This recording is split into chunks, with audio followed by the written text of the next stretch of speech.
E o que Jesus fala em Mateus 24, rumores de guerra, peste, fome, em todos os cantos na terra, isso confirma com o que está acontecendo em Israel. Então assim nós temos a plena certeza. Jesus fala que haveria rumores de guerra, ou seja, ouviríamos falar de guerra. Isso está acontecendo agora. O Brasil e os Estados Unidos estão envolvidos num rumor de guerra onde as coisas começam a se estreitar, o cerco começa a se fechar. Mas as pessoas estão totalmente desligadas, estão totalmente desapercebidas. Isso também é um grande sinal. A qual Jesus falou, olha, assim como aconteceu nos tempos antigos, ao dilúvio, os tempos de Noé, estavam comendo, estavam bebendo, estavam casando-se, dando-se em casamento. Será assim também na vinda do Filho do Homem. Em outras palavras, eles estavam desatentos. A geração vindoura vai estar desatenta também. Tem tanta coisa que tira a atenção do homem. O simples fato de estar com o celular na mão faz com que você perca meia hora do seu dia. Faz com que você perca uma grande progressão do teu filho, da tua filha, e perca a sua salvação. Jesus falou, sede sóbrios, sejam vigilantes. O que é sobriedade? É ter atenção. Atenção e sobriedade é a mesma coisa. Jesus estava cobrando dessa geração a atenção. Atenção para a palavra. Atenção para os sinais que estão se cumprindo, as profecias que estão se cumprindo.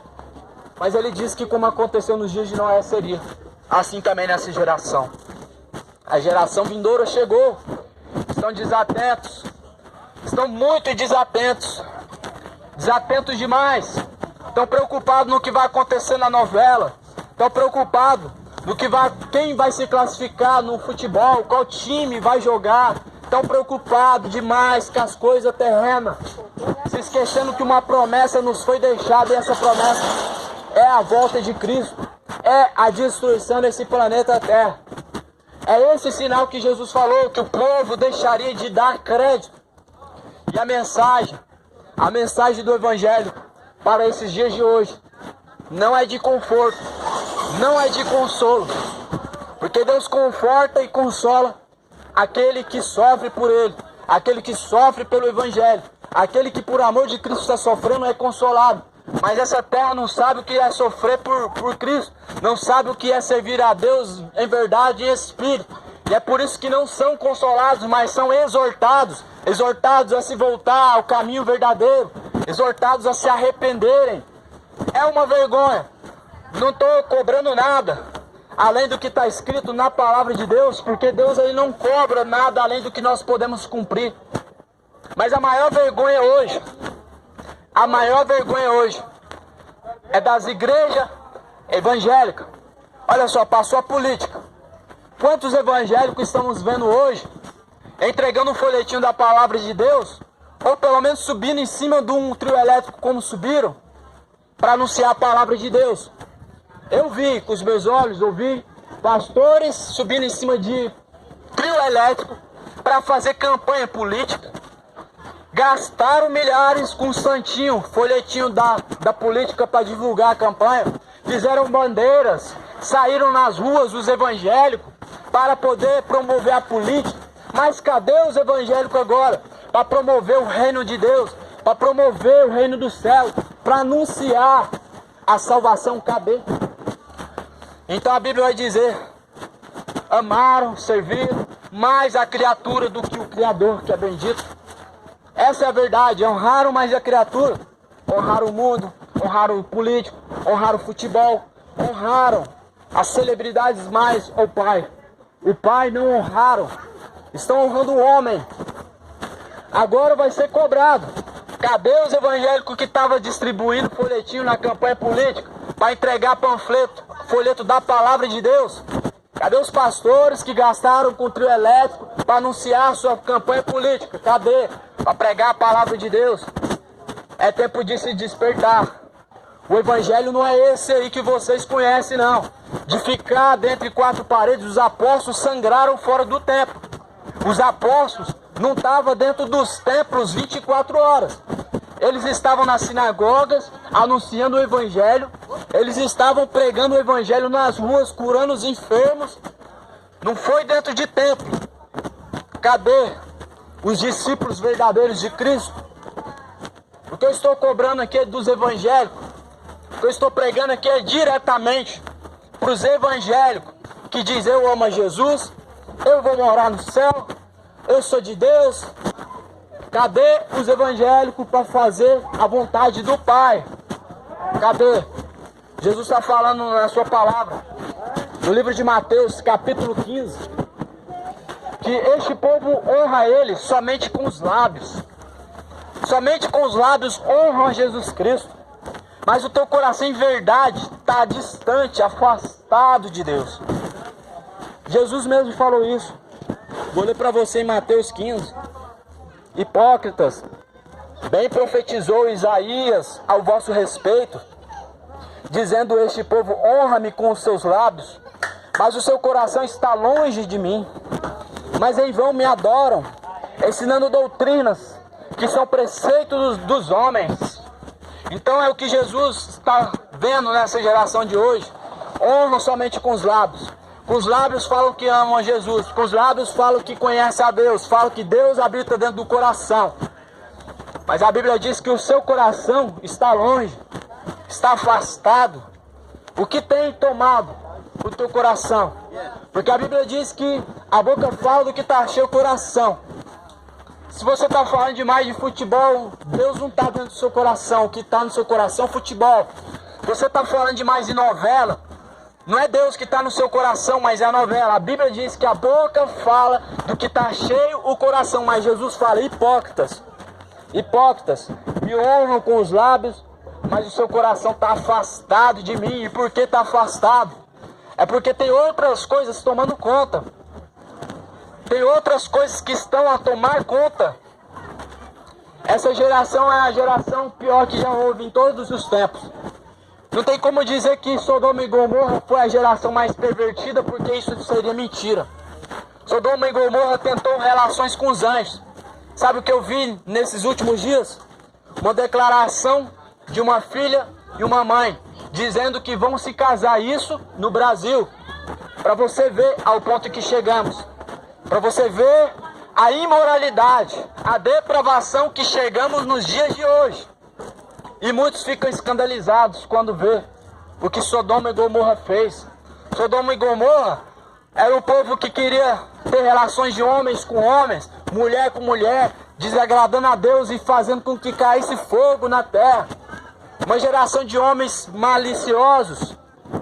Essa geração ultrapassou tantos escândalos que vemos em jornais que já não tem mais como nós continuarmos vendo isso. Tantas coisas que nós vemos acontecendo ao nosso redor, mas o povo não se desperta.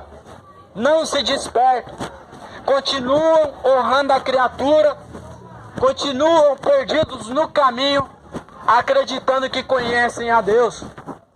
Então está na hora. Está na hora de se despertar, de ler a Bíblia Sagrada, conhecer o verdadeiro evangelho. Por que o teu pastor nunca te influenciou a evangelizar? Para quem não sabe, os discípulos, eles seguiam a Cristo.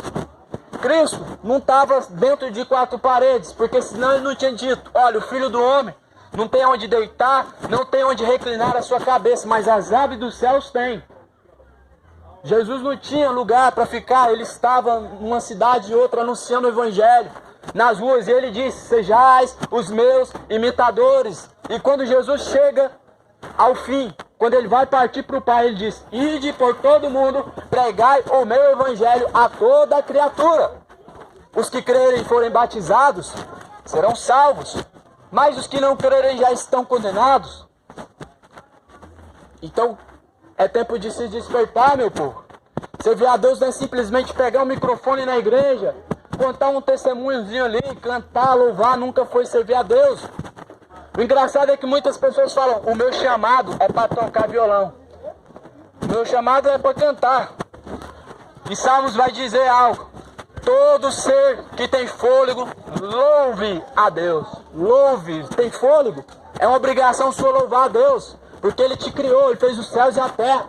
Não é um chamado. Ele falou: Pedro, vem louvar. Ô Barnabé, vem tocar um instrumento de cordas. Ô João, toca aqui o instrumento, o tambor. Não foi isso. O chamado de Deus, primeiro, é para se arrepender. O primeiro chamado de Deus é arrependei-vos. Arrependei-vos, raça de víboras. E por que Jesus assemelhou o homem com raça de víboras? Porque eram pessoas de duplo comportamento. Mesma hora que eles estavam sentados com Cristo, eles queriam matar, eles queriam perseguir. Assim é a raça de cobra. Mesmo tempo que ela está quieta, ela te ataca. Então hoje em dia existe isso. Raça de víbora, raça de jiboia, todo tipo de cobra existe na terra. Daquelas que te atacam pela frente, pelo lado, pelas costas, todo tipo. João, ele era especialista em discernir a raça de cobra. Ele falava, olha, raça de víboras, quem vos ensinou a fugir da ira futura? Então é assim que muitos têm andado. Têm sido inimigos do Evangelho, inimigos da cruz, quando se negam a andar conforme a vontade de Deus. Então negar a Cristo não é com a sua boca, não é com a sua palavra, não é dizer eu nego. Não. Quando teus caminhos não estão andando conforme a retidão, ou seja, seus caminhos não são retos diante de Deus, são tortos, são contrários, sinal que o seu coração está negando fazer a vontade de Deus. Isso é negar a Cristo. Isso é negar a Cristo. Quando você se nega a andar conforme Jesus Cristo quer. E é por isso que Deus ele deixou a palavra. É por isso que existe a Bíblia Sagrada. Isso aqui muda uma vida. Isso aqui tira um homem do álcool, tira um homem das drogas, tira um homem do homicídio. Para quem não sabe, Pedrinho Matador, que hoje é ex-matador, ele está no processo de conversão verdadeira.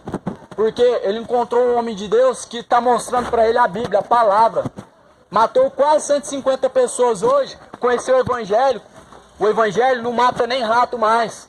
Então é isso aqui que muda a vida das pessoas, a palavra. É o que Jesus falou. E conhecereis a verdade vos libertará. Você está vendo aqui hoje um jovem que era viciado em cocaína, que andava com a arma na mão, fazia todo tipo de coisa terrível que você imaginar. Até roubar, já roubei. Mas o que muda o homem, o caráter humano, é Jesus Cristo. A natureza do homem é isso mesmo, é matar, é mentir, é roubar.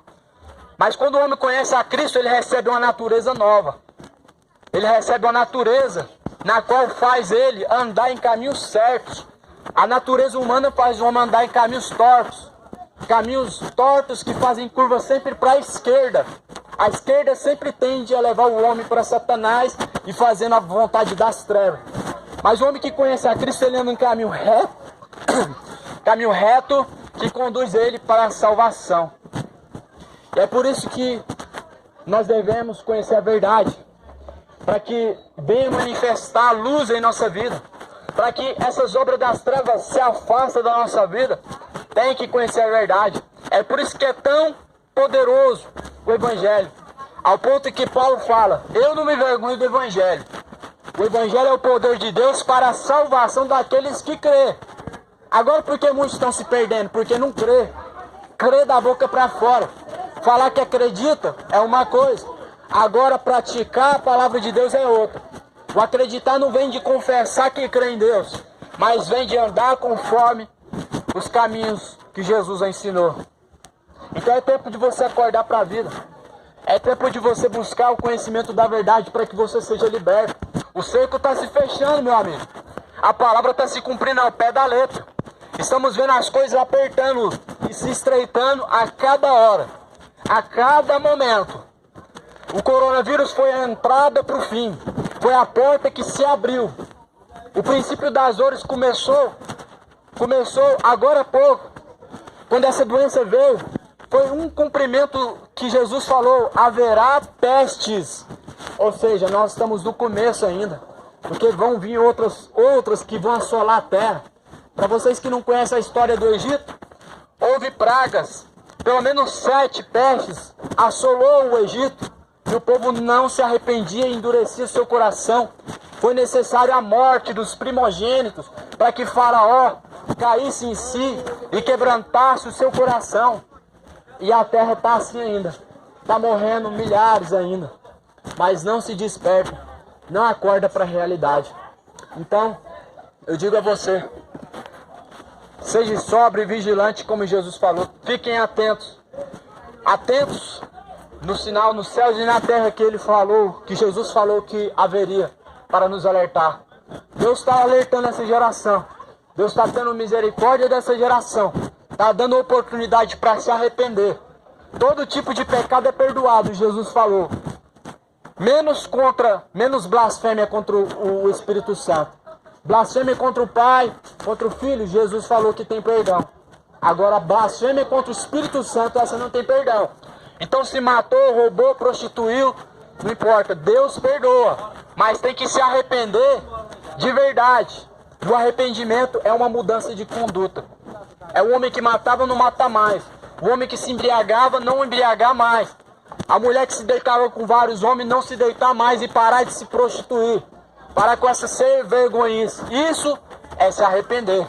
Arrependimento não é falar da boca para fora que arrependo, mas amanhã minhas obras continuam sendo as mesmas. Isso não é arrependimento. E arrependimento é o que Deus quer para esta geração. Conforme está escrito em 2 Crônicas, se esse povo que chama pelo meu nome, se esse povo que clama pelo meu nome se arrependesse dos seus maus caminhos e se convertesse, se humilhando perante a Deus, dos céus eu os ouviria, dos céus eu os ouvirei e sararei a sua terra. Se vocês mudarem suas atitudes, seus comportamentos, de se arrepender verdadeiramente perante a Deus, Deus ele vai fazer uma mudança na tua vida e no teu lar. Para quem me vê aqui hoje, sou então resultado de oração da minha mãe, que chorou várias noites, madrugadas, buscando que Deus transformasse a minha vida, tirar eu da droga, e Deus tirou. Ela não pegou o envelope na Mundial, na Universal, dando o dinheirinho dela suado para aqueles ladrão de dízimo que estão alimentando suas fazendas, que estão comprando carros novos. Não foi isso que ela fez. Chorou nos pés de Deus. Ela creu em Deus, orando, pedindo, e Deus transformou minha vida. Foi isso. Então é a fé que move montanhas. Você tem noção do que é fé? Jesus falou que se você tiver fé do tamanho de um grão de mostarda, você vai ordenar para um monte, pular para dentro do mar. E ele vai, mas por que isso não acontece? É porque o povo está incrédulo. E em Apocalipse capítulo 20 diz que os incrédulos não herdarão o reino dos céus. Incredulidade é o mesmo que falta de fé. Foi o que Pedro teve.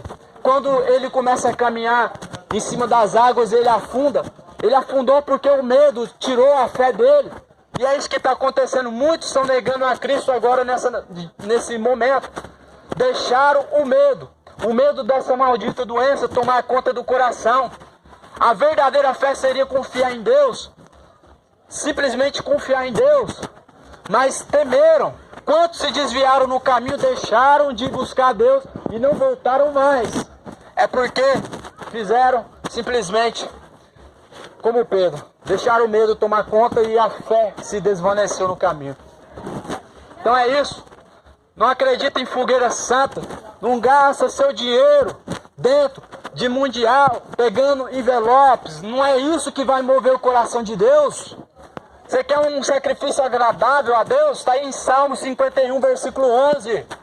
O sacrifício verdadeiro e agradável a Deus, conforme está escrito em Salmo 51, é um coração quebrantado, é um coração contrito, a qual Deus não desprezará, a qual Deus não rejeitará. Vou ler aqui na Bíblia cristã, conforme está escrito. Salmo 51, versículo 17. Versículo 16. E que te não comprazes em sacrifícios, senão eu os daria. Tu não te deleita em holocaustos? Os sacrifícios para Deus são o espírito quebrantado. Olha só a revelação de Deus para nós. O sacrifício para Deus, coração quebrantado, ou seja, um coração aberto para Deus. Um coração quebrantado e contrito, não desprezarás, ó Deus. Ou seja, um coração para Deus é quebrantado, é um coração aberto, com a porta aberta para Deus entrar e fazer morada. Coração contrito, um coração humilde, em saber reconhecer sua falha, em saber reconhecer sua fraqueza diante de Deus, para que Ele entre Então esse é o maior sacrifício que existe para Deus. Por que Deus ia querer seu dinheiro? Por que Deus ia querer sua oferta? Ele não criou os céus, Ele não criou a terra, não fez o ouro, a prata, as mais belas e preciosas joias que existem na terra. Por que Deus ia querer esse papel? Esse papel que se rasga, esse papel que se molha e pode ser queimado. Esse papel qual muitos homens matam e roubam por ele, chamado dinheiro, a qual tem como Deus o Deus Mamon. Então presta atenção, que tipo de Deus tem sido venerado e adorado dentro dessas igrejas? Quando se coloca dinheiro em jogo, o Deus que está nesse comando e nesse controle é o Deus Mamon, o Deus do dinheiro, um Deus pagão. Deus não se agrada em dinheiro, Ele quer um coração quebrantado, arrependido, no qual Ele não desprezará. Em 1 Samuel, capítulo 15, versículo 22, está escrito da seguinte forma: porém, tem porventura o Senhor tanto prazer em holocaustos, sacrifícios, como em que se obedeça a palavra do Senhor? Estava fazendo uma pergunta. Deus se agrada tanto no seu dinheiro, como em que se obedeça a palavra do Senhor? Tem porventura prazer em que você dá suas ofertas destinadas para uma igreja, quanto que se obedeça a palavra de Deus? Eis que o obedecer é melhor do que o sacrificar, o atender melhor é do que os sacrifícios de gorduras, de carneiros e dinheiro, e assim vai. O obedecer é um sacrifício para Deus, porque a tua carne quer cachaça, você quer saber de futebol, quer saber de venerar, idolatrar aos santos, a qual não é para adorar e nem tampouco idolatrar. A carne do homem todavia pede o pecado, e é por isso que para Deus é um sacrifício agradável. É um sacrifício agradável obedecer a palavra. Porque quando você obedece a palavra, um sacrifício verdadeiro você está oferecendo para Deus. É tão sacrificante para Deus você obedecer a palavra, que muitas pessoas acham impossível andar conforme esses caminhos que estão escritos. Mas eu te digo, a partir do momento que o homem recebe o Espírito Santo dentro de si, ele tem aquela promessa, e o Espírito Santo os guiará, os ensinará em todos os caminhos. Então não se torna fácil andar conforme o que está escrito nessa palavra, quando você se entrega 100% para Deus, porque aí o Espírito Santo ele te ajuda. Então, a palavra de Deus é essa, a qual foi anunciada a vocês, pois a mensagem do Evangelho desde o princípio que Deus quis trazer para a terra, era isso, um reconcílio, um reconciliamento. Sempre Deus veio falando, arrependei-vos, arrependei-vos. Desde os tempos dos profetas, Deus veio clamando, arrependam-se, arrependam-se. Mas, infelizmente, muitos endureceram seus corações. E quando a palavra de Deus está dizendo sobre arrependimento, vou falar de uma forma bem clara. Deixa os maus caminhos, deixa a cachaça, deixa a embriaguez, a prostituição, a idolatria, a mentira, o satanismo, o lesbianismo, o homossexualismo, o assassinato. Para quem não sabe, quando estão cometendo um aborto, é um assassinato. É um assassinato. Estão oferecendo filhos ao Deus Moloque. É o mesmo que se fazem dentro da Universal. Para quem não sabe, não é permitido os obreiros ter 2 filhos. Quando a mulher engravida, eles obedecem a quem? A Edir Macedo. Tem que sacrificar, tem que abortar. Ou seja, isso é o que se ensina dentro da religião. Mas nos tempos antigos sacrificavam as crianças, matavam crianças vivas, oferecendo a Moloque. E quando você está abortando, é esse sacrifício que você está fazendo para Moloque. Para Moloque, que no caso é um deus pagão, um demônio. Então essa geração está distante de conhecer a Deus. Dentro de igreja falando que é evangélico, mas cometendo essas coisas terríveis. Cometendo essas coisas terríveis como o aborto, cometendo idolatria, que é o que mais tem hoje. É pastor flamenguista, é pastor corintiano, que torce para time tal, para time fulano de tal. É a maior idolatria que se ouve dentro das igrejas evangélicas e católicas nos dias atuais. Essa coisa que tem tomado o coração do homem. Essas coisas não são sujeitas à vontade de Deus. A Bíblia diz que não tem como agradar dois senhores. Se você agrada a Deus, você então começa a aborrecer sua própria vontade, deixar o seu prazer para fazer a vontade de Deus o teu prazer. Que a vontade de Deus seja o prazer que nós temos na vida. Mas os teus caminhos te afastam de Deus.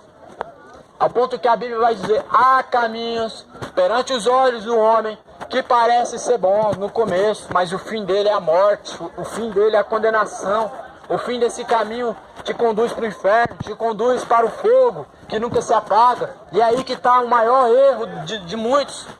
O maior erro de muitos é de achar que o inferno é na terra. É a maior mentira que já se ouviu, que já ouvimos em todos os tempos, que o inferno é na terra. Nunca foi. Está escrito. É o lugar onde o bicho nunca morre, onde o fogo nunca se apaga, onde o tormento nunca se finda. É um lugar que não é na terra, é um lugar abaixo da terra, é um abismo, a qual muitos pararam de acreditar. Pois Jesus mesmo falou: olha, não temais aos homens que matam o corpo e que com a alma nada podem fazer, mas temam a Deus, que além de matar o corpo, lança a alma no inferno. Jesus falou isso, ou seja, o inferno não é na terra. Amém. Agora então. Obrigado. Então, o inferno existe, não é na terra. Você já ouviu a parábola do rico e Lázaro? Dois lugares. O homem rico foi para o inferno, Lázaro foi para o céu. Ou seja, eles se desligaram da terra, saíram da terra. Aonde o homem que está no inferno, que se chama rico, ele clama por uma gota de água. Ele clama que os mortos vá para a terra falar com os parentes dele que está vivo. Porque ele dizia: eu estou muito atormentado, não quero que os meus familiares venham para este lugar. Esse foi o clamor do homem rico no inferno, na parábola do rico e do Lázaro, a qual muitos dizem: não, o inferno é na terra. Então essa é a maior mentira. Acreditar que não existe o inferno e acreditar que Deus vai colocar num bom lugar. Hipocrisia.